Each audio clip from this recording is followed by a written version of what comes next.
সামনে পিছে যাওয়ার জন্য সুইচ ব্যবহার করেছে ড্রাইভ মোড এবং রিয়ার মোড। রিয়ার মোড ব্যবহার করার সাথে সাথে পিছনে চলা শুরু হয়েছে অ্যাক্সিলারেটর চাপার সাথে সাথে।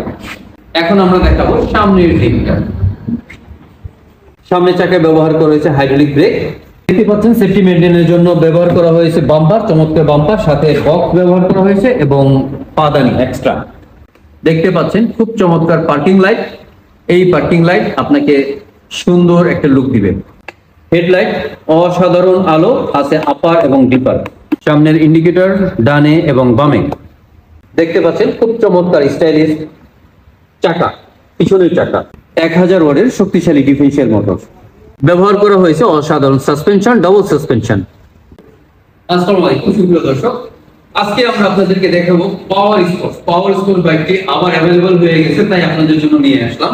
তো এই পাওয়ার স্পোর্টস সম্পর্কে আপনারা জানেন যে এটা 1000 ওয়াট এবং 60 volt 20 ampere lead acid battery দিয়ে আমরা সাধারণত সাজিয়ে থাকি, যেন আপনারা স্বাচ্ছন্দ্যে অন্তত 60 কিলোমিটার জন্য যেতে পারেন। তো আমাদের বিশ্বাস আপনারা 60 কিলোমিটার যেতে পারবেন, তবে 50 কিলোমিটার মিনিমাম পাবেন, এতে কোনো সন্দেহ নাই। আর এই বাইকটির বিশেষত্ব যেটা আছে সেটা হচ্ছে এই অন্যান্য বাইকের তুলনায় এটার মধ্যে যেটা আছে সেটা হচ্ছে বাম্পারটা আমরা চমৎকার ভাবে ডিজাইন করে আকর্ষণীয় স্টাইলিশ করে কিন্তু আমরা বাম্পার লাগিয়েছি সব বাইকগুলোতে। দেখেন এই বাইকটি কিন্তু 3টি কালারে পাবেন। 3টি কালারের বাইকে প্রত্যেকটার সাথে আমরা প্রিমিয়াম কোয়ালিটির বক্স লাগিয়েছি পিছনে। যে বক্সটির কাজ হচ্ছে প্রথমত হেলান দেওয়া, এই যেখানে যে পিছনে বসবে সেজন্য হেলান দিয়ে রিল্যাক্সে বসতে পারেন। তারপরে কাজ হচ্ছে এই বাইকটি কিন্তু এই যে দেখতে সৌন্দর্য তো আছেই, সৌন্দর্য ছাড়াও এই বাইকটি কিন্তু আমরা করতে পারবো। এখানে লক খুলে আমরা এই বাইকটি আপনাদেরকে দেখাবো। বিশাল জায়গা আছে, এটাকে আপনারা ইউজ করতে পারবেন আপনাদের প্রয়োজন মোতাবেক। এছাড়া এই বাইকটিতে যে সাসপেনশন ব্যবহার করা হয়েছে সেই সাসপেনশনটা অসাধারণ। আর এই বাইকটি কিন্তু এই সিটের নিচেও জায়গা আছে, যে জায়গাগুলো আপনারা ব্যবহার করতে পারবেন অনেক ডকুমেন্টস, দামি টাকা পয়সা থেকে শুরু করে এভরিথিং। এছাড়া আমরা একটা ম্যাট দিয়ে থাকি, একটা চার্জার, দুটি চাবি, দুটি রিমোট, আর এইখানে রয়েছে সার্কিট ব্রেকার। সার্কিট ব্রেকারের কাজ আমরা আরেক সময় আপনাদেরকে বলে দিব, অবশ্যই জেনে নেবেন আপনার প্রয়োজনের জন্য। এছাড়া এই বাইকটি কিন্তু অপারেটিং সিস্টেম হচ্ছে মাত্র দুটি চাবি, দুটি রিমোট। অর্থাৎ এই রিমোট দিকে দেখছেন কতটা প্রিমিয়াম কোয়ালিটির রিমোট আমরা এবার ব্যবহার করেছি, আগের চেয়ে বেশি। আপনাদেরকে বলেছিলাম যে আগের চেয়ে আরো কোয়ালিটি ফুল করার চেষ্টা করেছি আমরা। হয়তোবা ইনার কোয়ালিটি ডেভেলপ করা হয়েছে, যেটা হয়তোবা দেখতে বোঝা যাবে না, বাট সব দিক থেকে কিন্তু আগের চেয়ে বেশি ডেভেলপ করা হয়েছে।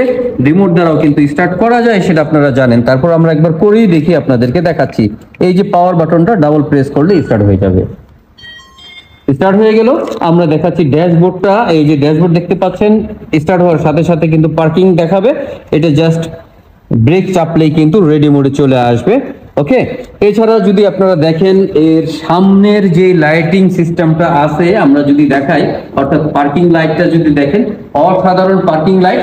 এই পার্কিং লাইটের মধ্যে এই পার্কিং লাইট ছাড়াও যে হেডলাইট গুলো ব্যবহার করা হয়েছে, হেডলাইট গুলো কিন্তু অনেক আলো দেয়, আপার ডিপার রয়েছে।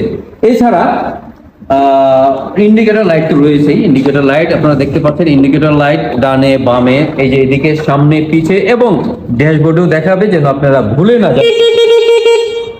অনেক আওয়াজের হর্ন, যে হর্নটা আমাদের অবশ্যই কাজে লাগে। রাস্তাঘাটে অনেকে শুনতে পায় না বা শুনতে চায় না, তখন আপনি হর্নটা একাধিক বাজালে সে অবশ্যই আপনাকে সাইড দিবে। এছাড়া আমরা গিয়ার ব্যবহার করেছি 1 2 3 1 2 3।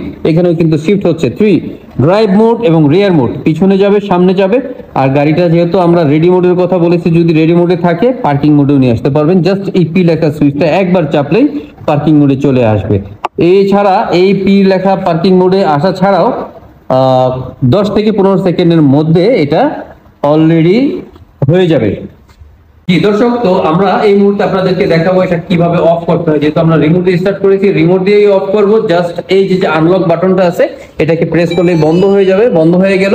আর লক বাটনটা প্রেস করলে কিন্তু এটা সিকিউরিটি লক হয়ে গেল। এই গাড়িটা কিন্তু আর সামনে পিছিয়ে নিতে পারবে না কেউ, নিতে চাইলে সামনে না, মোটর লক হয়ে গেছে, আর যাবে না।